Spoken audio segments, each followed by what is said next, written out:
भटकती राह में कभी कभी, तब हमें दे माँ वो आसरा,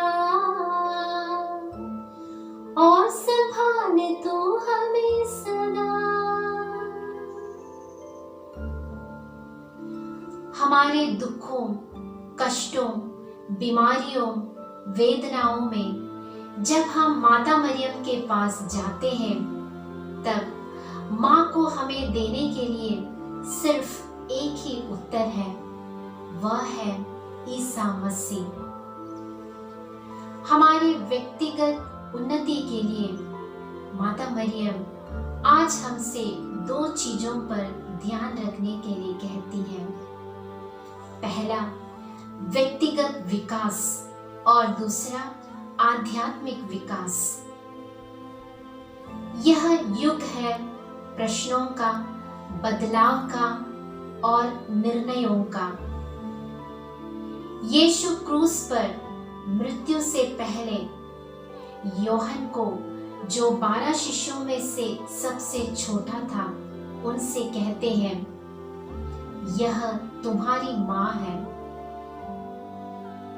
इसका मतलब यह नहीं कि योहन अनाथ था, क्योंकि जैसे हमें पता है, योहन की माँ ईसा के पास जाकर अपने पुत्रों को दाएं और बाएं बिठाने की याचना पूछती है। संत योहन के सुसमाचार के आखिरी अध्याय में हम ऐसे पढ़कर सुनते हैं, वे दोनों यानी योहन और पेतरुस साथ साथ दौड़े। दूसरा शिष्य पेतरुस को पिछले कर पहले कब्र पर पहुंचा। उसने झुककर यह देखा, चालटी की पट्टियों से पड़ी हुई है, किंतु वह भीतर नहीं गया। सिमोन पेतरुस जो पीछे चल आ रहा था, वे कब्र के अंदर गए। यहाँ योहन कह सकता था कि मैं सबसे पहले कब्र के पास पहुंचा और मैंने ही सबसे पहले यह देखा है, लेकिन योहन में यहाँ बदलाव आया है, व्यक्तिगत विकास हुआ है, क्योंकि योहन ने माता मरियम को अपने जीवन में स्वीकार किया था। आध्यात्मिक विकास के लिए हमें पवित्र आत्मा के साथ हमारा जीवन बिताना चाहिए।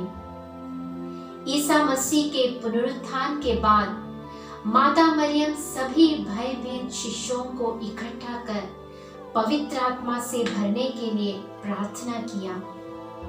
प्रेरित चरित्र में हम पढ़ते हैं, पवित्र आत्मा तुम लोगों पर उतर आएगा और तुम्हें सामर्थ्य प्रदान करेगा। पवित्र आत्मा से भरने के लिए हमें सिर्फ माता मरियम के जरिए ही, उनकी मध्यस्थता के जरिए ही हम यह कार्य कर सकते हैं और पवित्र आत्मा से पूरित हो सकते हैं, क्योंकि पवित्र आत्मा की रानी थी माता मरियम। ईश वचन के अनुसार जीने, उसे घोषित करने और दुष्ट शक्तियों का सामना करने हमें धैर्य और धीरज की जरूरत है, और यह धैर्य हमें सिर्फ पवित्र आत्मा ही दे सकता है। मेरे प्यारे दोस्तों, ईसा मसीह ने अपनी माँ को हमें दिया है। उस माँ को हम कभी अस्वीकार न करें, क्योंकि माँ निरंतर हमारे साथ है, हमें पवित्रता की ओर ले चलती है और पवित्र आत्मा से अभिषेक होने के लिए हमें निरंतर सहायता करती है। तो आज हम माता मरियम से प्रार्थना करें कि व्यक्तिगत पवित्रता और आध्यात्मिक विकास के लिए, उसकी ओर आगे बढ़ने के लिए, हे माँ, पवित्र आत्मा के अभिषेक से हमें विभूषित कर निरंतर ईश्वर के सानिध्य में चलने की कृपा हमें दीजिए। आमीन। That's caught in the crossfire.